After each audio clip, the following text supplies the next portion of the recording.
DICE released their 3.1 update for Battlefield 2042 today. I've been playing it, testing out the new map rework, portal weapons, and looking for the other subtle changes that were listed in the patch notes. The Manifest rework and 3 new portal weapons are the biggest highlights of the patch. Now, the Manifest rework adds a ton of new cover to the map, but it's not quite as drastic when it comes to actually shifting objectives around. On Conquest, the HQ for both teams have been moved much closer to the starting objectives, but you still have to run about 200 meters to actually get to them.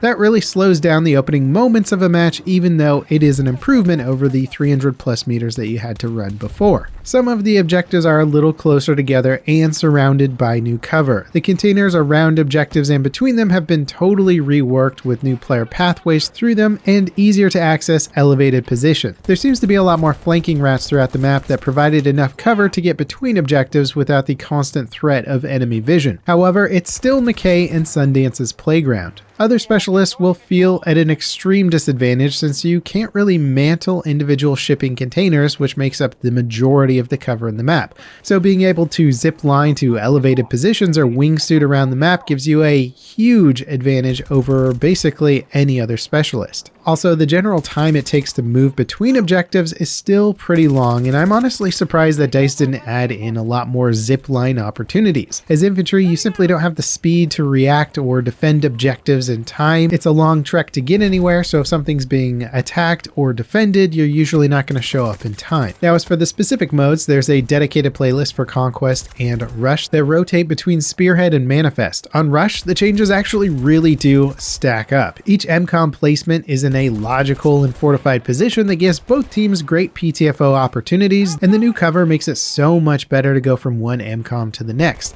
And even the sector transitions feel way improved. Rush honestly hasn't felt this good since Battlefield 3 days, and it's great to see DICE making a return to form with its implementation in 2042. If you haven't had time to play a few rounds of Rush, the dedicated Spearhead and Manifest map is a solid experience that shows some of DICE's best level design in 2042. Now, unfortunately, I wasn't able to queue for a multiplayer match of Breakthrough, so I had to play one against bots to see what the layout was like. It also looks much improved, though I can't say exactly how much due to fighting bots and not really understanding the meta and flow based on real players. The objectives are in better spots and it makes it easier for both teams to attack or defend as needed, but they do still feel very spread out given just how massive Manifest actually is. And ultimately, I think that's kind of one of the bigger issues with the map. It's so large, it now has tons of cover, but a lot of the area of the map is just so far away from the actual objective space that it just sort of feels pointless to a degree. Now, as for the new vault weapons, they're all Battlefield 3 classics. The M416 assault rifle, the M240 Bravo LMG, and the M39R pistol were some very popular weapons in that game, and unfortunately they're yet another nice to have but certainly not competitive addition to 2042's roster. They simply don't offer the attachments that make 2042's other weapons so adaptable, and that puts you at a disadvantage when playing with the vault guns. You don't really get extended mags, lots of options for close and medium range optics, additional grips, or even new skins to unlock. The vault weapons also just seem to be statistically worse than a lot of 2042's core weapons, with more recoil, less accuracy, and smaller magazine sizes. That said, they are still usable and not so underpowered that you can't actually play the objective and feel like you're contributing. The M416 holds its own in close and medium range fights, especially if you're first to fire, but it doesn't have the stopping power or ammo capacity to deal with well-entrenched enemies or big groups. It's a kill, hide, and reload gun that works okay in running gun scenarios until you get surprised by something truly powerful.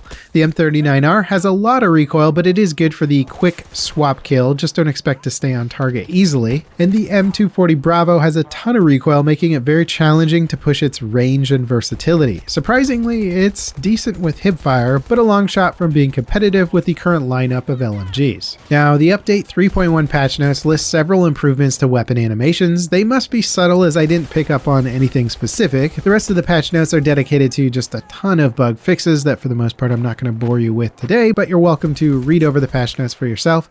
However, the community is already finding tons of stealth changes that weren't in the patch notes. Input latency on last-gen consoles has allegedly been fixed. There's a new UI for the Javelin when you aim down sights. The shotgun added with the Season 3 update can now be reload cancelled. Previously, you had to switch weapons to cancel the reload. Now you can just hit the fire button. Players will find dozens of other minor tweaks in the updates. In addition to this, data miner Temporeal discovered a new cosmetic option for McKay called Outlaster, making him look like a grizzled vet, which is kind of cool. DICE also dropped a new blog post today in addition to the patch notes from yesterday, detailing some pretty major changes coming to vehicles in the update at the end of January. The M1A5 and T28 main battle tanks are both getting the active protection system options. Interestingly, DICE pointed out the new Tor railgun tank can shoot through APS with its main gun, which is kind of cool. The turret speeds for all ground vehicles are getting tweaked. The new speeds are based on turret type and broken down into 3 categories: slow, medium, and fast. Most medium turrets like the MPAT and Staff on the main battle tanks are getting a 100% increase in travel speed. The same goes for the slow turrets. The EBAA Wildcat is probably getting the biggest buff with a 140% increase to its 30mm anti-air cannon, 100% increase to the 40mm cannon, and a 65% increase to the 57mm cannon. This should make it a much more nimble and potentially devastating anti-air option when these changes are live. DICE are also making some interesting changes to air vehicles. They're adding a below radar mechanic for all aircraft when flying below 30 meters, which will make you immune to vehicle-based lock-on weapons. A similar mechanic has been used in previous Battlefield games, however this time it only works against other vehicles and not infantry as well.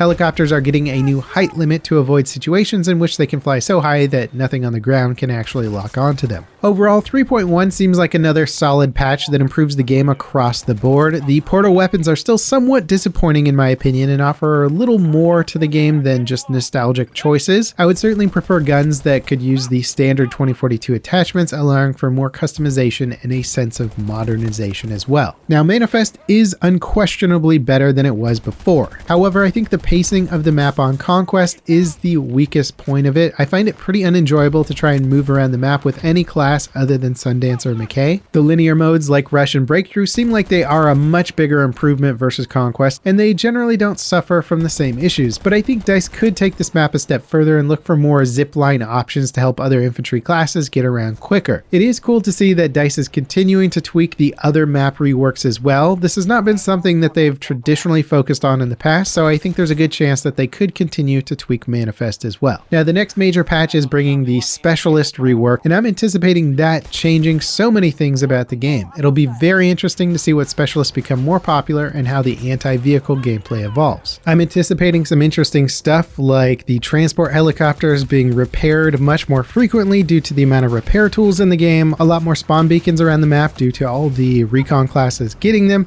and I'm anticipating classes like Sundance being really good with their anti-vehicle grenades that can track down those spawn beacons. Let me know what you think about the new update in the comments, and if you haven't seen my video covering the new player surge and general shift in opinion regarding 2042, I think you'll enjoy it. Check out this video here, and as always, thanks for watching. This is Level Cap signing off.